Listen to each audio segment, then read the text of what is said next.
I finally got it. After thinking about it, planning for it, and waiting, it's finally here. I want to clear the air. This isn't just some impulse buy. I've been analysing the market. And there is a very specific strategic reason why I pulled the trigger now. If you look at the history of the iPhone, usually the Pro Max gets the better camera features, while the similar Pro gets left behind. But this year, they finally equalised it.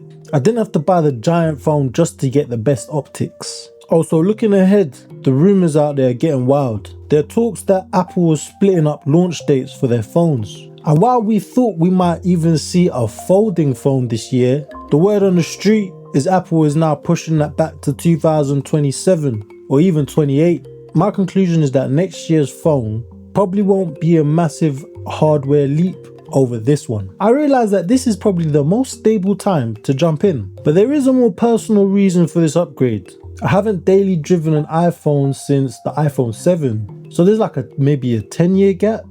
For the last decade, I've been using an Android.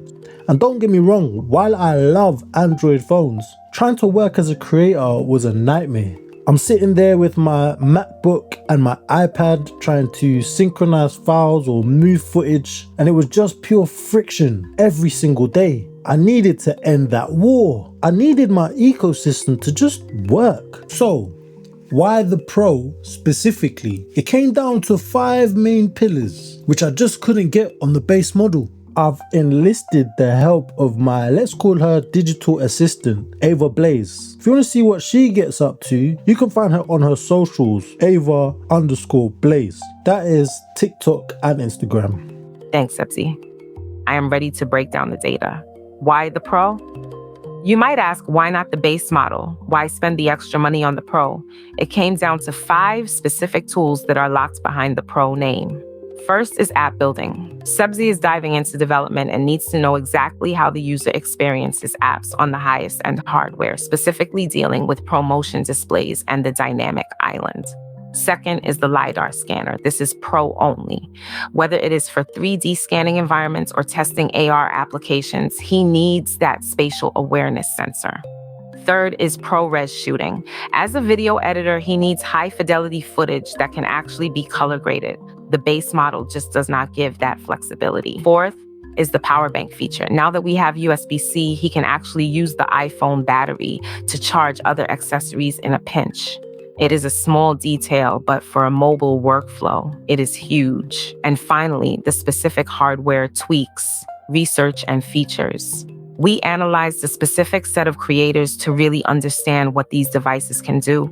Since this is a faceless channel, I am going to let Hale's World demonstrate these features on screen because her footage shows exactly how these tricks work in practice.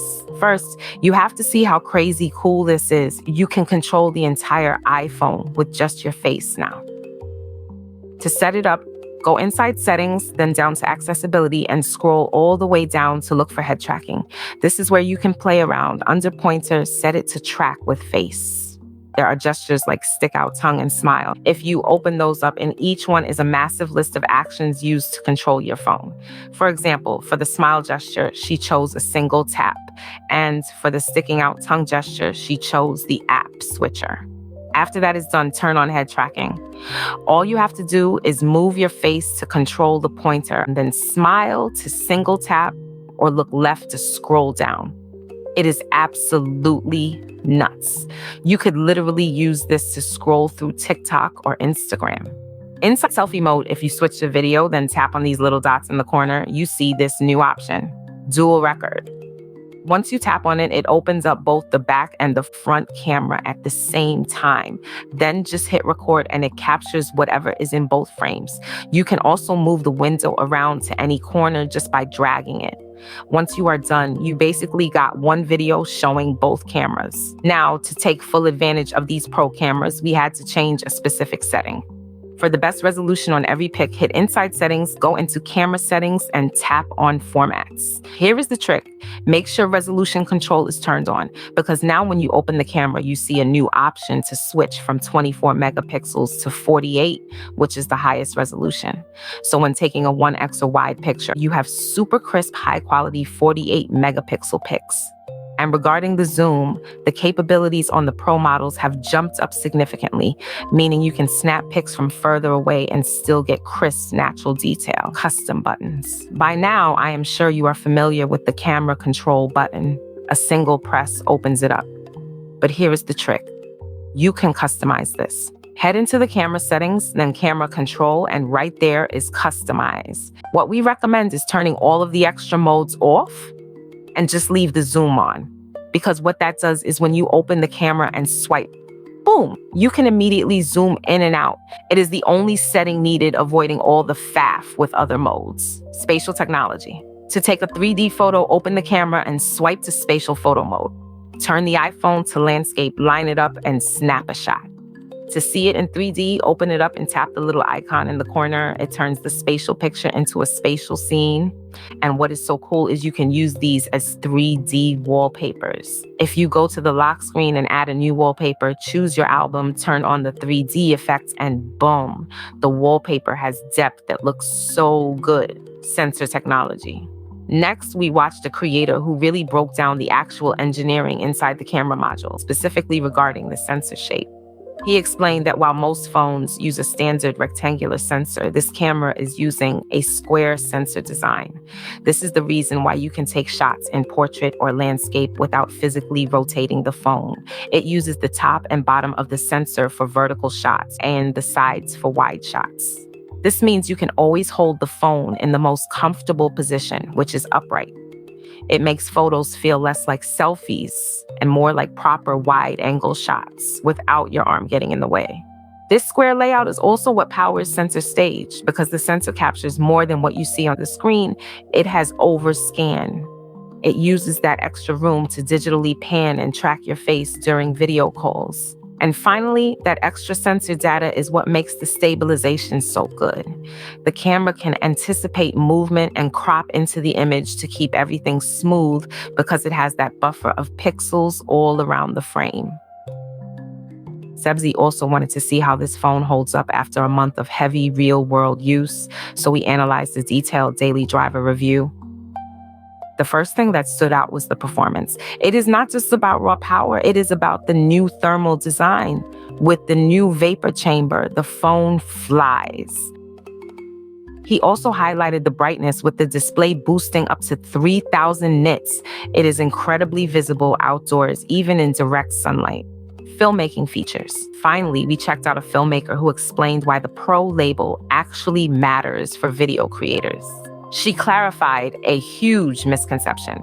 Just because all the cameras are 48 megapixels doesn't mean they are equal. The main wide-angle camera still has the physically largest sensor. So when lighting is less than perfect, stick to that 1x lens to avoid grain. But the feature Sebzi is most excited about is 4K at 120 frames per second. Having that high resolution slow motion in your pocket is a massive upgrade for B-roll. She also broke down open gate recording. Using apps like Blackmagic Camera, you can record using the full height of the sensor.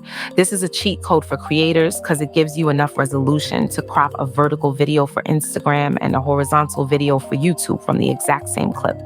But the biggest takeaway was Apple Log. It allows you to capture family memories with cinema-grade dynamic range. Instead of the phone over-sharpening everything, you get a natural image that you can color grade later. The ecosystem. So here we are. This is a rare moment. For the first time ever, Sebzi has the latest OS on every single device. His laptop, his iPad, and finally, his phone. Next year, the laptop and iPad likely won't support the new OS updates. They are reaching the end of the line. So this year is the window. He is going to produce as much content as possible on the experience of a fully unified ecosystem. We want to see how much faster the workflow is now that we are not fighting with Android file transfers. We'll be documenting the whole process, so make sure you subscribe. Need an editor? And speaking of workflows, if you are a business owner or a creator, you know that editing is the biggest time sink. You should be filming, not stuck behind a keyboard cutting footage. Sebzi is currently looking for more clients to work with. He specializes in turning raw footage into polished, engaging videos for YouTube, Reels, and TikTok. He has refined his workflow so you can get your time back. If you want to level up your content, hit the link in the description or check out his portfolio. Let's create something great. Thanks for watching and see you in the next one.